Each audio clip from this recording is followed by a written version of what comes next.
Welcome everybody to yet another coffee time with Hako, the show where I have my morning coffee that I yap off into the void. Well met, today we're having a latte from an official Hako City merch mug. I need to set up a merch store again. But yeah, as you can see, this wet, she's not part of the itty bitty titty committee. So, what did I want to yap about today? Well, I want to yap about, well, Evelyn. And the fact that I woke up like 7 in the morning. Now, that's like a usual wake up time, right? So like, you know, nothing special, but usually I sleep in. Like if I don't have to be up early at work, I sleep in. Dude, I was so eager to just go. Like I woke up like, dude, let's go. Is she out? Obviously, she's not. As the time of recording, she's still not out. So I thought, let's have some coffee and let's just pass the time. Let's make another one for the people that still maybe haven't made up their minds. So I'm gonna give you like my reasons to pull for Evelyn, and then my reasons why you might not want to. And now, any pulling advice from me, as you will know, will always be 95% or more should be, do you want this character for, you know, whatever reason there is? Do you have an innate want for this character? Then go for this character.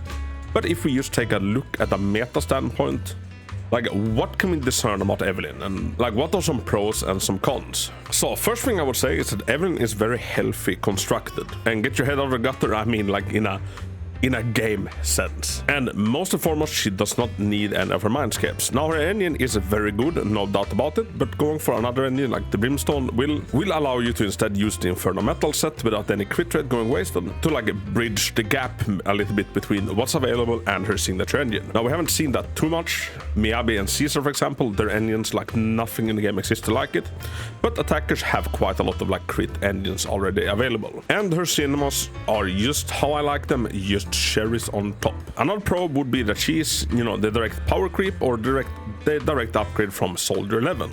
Soldier 11 is a standard banner character, and she's kind of due for an upgrade. Now I know that some people really love the Soldier, and if you love your Soldier and you don't like Evelyn, just stick with your Soldier. Me personally, I don't mind playing Soldier, like it's quite fun, but I love playing Evelyn. So me personally, I'm quite happy to be benching Soldier. Now another positive thing is that she is a very flexible in her team building. You can run her in a lot of different teams, and one of her better ones actually includes standard banner characters. Now Lighter is kind of her best slot stunner, but Colida is a very potent alternative if you did not pull Lighter. As for support, Astra is a goated choice for her, but she can also make do of, you know, Lucy or Caesar. And I do like to see that design-wise, like just because you don't have, like, you know, the very best units that goes together with her, like her very best teammates, she's still very viable in a lot of other teams. And another pro is that she is a hyper carry for fire, which we haven't had too much of. It's been Soldier, then we got Bernice, but she's more of an off-field like sub DPS. And for playing around, like researching on her quite a bit, like she to me really does feel like the attacker 2.0. Quite frankly, she makes the other event attackers we've had look quite weak in comparison. And just playing and controlling her, like it honestly feels quite a bit like Jane-ish. And I'd say she feels more like an anomaly agent than Jane does. And I personally, I love the playstyle that they've gone for. And I also think that it's a super cool flair that, you know, after she ultimates, she takes, like, there's a physical change happening with the character. I would love to like see more of this mechanic, and I'm sure that we will. I always found that to be like one of the coolest things with Sokako is that after she actually ultimates, she puts on her mask and it stays on unless you like switch her out. Just a cool little extra feature. And I bet you that we will see more of this, like if we get, you know, some sort of demon character, maybe when they ultimate they go into a demon form and then they stay in that demon form for maybe rest of combat.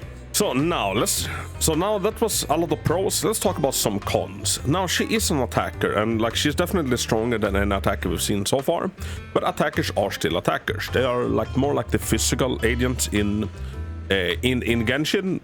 Like they have to somehow make up for not having reactions that do, you know, 3 million damage. And it was quite a while ago since we got Bernice, and the possibility that we actually get, you know, a on-field fire anomaly agent is quite high. Much higher, I would say, than, you know, us getting another ice anomaly character. Simply because Bernice is so unique, so they could release another fire anomaly agent and it wouldn't, you know, necessarily even be a power creep to Bernice. And Evelyn is the first of the batch of like what I would like to call 2.0 attackers. and she comes out at the, you know, the later part of the patch, and she is followed up by Zombie. Now, Zombie will probably be a stronger attacker. Just going on the fact that every character so far has been like stronger than their predecessor, if they share the same speciality. And also, we are getting gradually closer to the 2.0. That's most likely gonna be around the 1-year anniversary of the game in July, and probably any unit released after the 2.0 will be quite a lot stronger than any unit released in the 1.x. And if you have, you know, a goated Bernice, maybe even a goated Soldier, I know Soldier has a very passionate like fan base, the need for Evelyn, you know, diminishes from a meta standpoint. And me personally, as you've known if you follow the channel for a little bit, I'm super freaking excited about Evelyn. I haven't been this excited about the character since Caesar.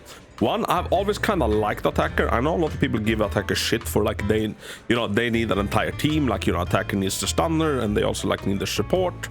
Meanwhile, an anomaly agent basically just needs themselves and sometimes just other anomaly agents. Meanwhile, attackers is like, oh, you need to like have your entire team in order, and I found that aspect to like be a fun part. I like that part of them. And I was kind of, you know, nervous to see like which directions are they taking attackers, because they need to like, you know, incentivize us to pull for them. Otherwise, you know, they will have a class where if they release attackers, nobody's going to be pulling because they are significantly weaker than anomaly characters. And from what I'm seeing and testing out, it does seem that they are managing to bridge the gap quite a bit. I still think that anomaly agents will in general be ahead, because once again, how are you gonna compete with the 3 million reactions? And what they're done with Evelyn is they try to like make us, instead of having the 3 million attribute anomalies, we instead have the 3 million chain attacks, which, you know, it's an interesting concept. And I'll be doing my Evelyn pulls live both here on YouTube and on Twitch as soon as she drops on the Europe service, which should be in about, I think, maybe 4 hours ish. So if you want to see me do my pulls, maybe I'll see you there. But until next time, thank you so much for watching Coffee Time with Hako. Is this 50?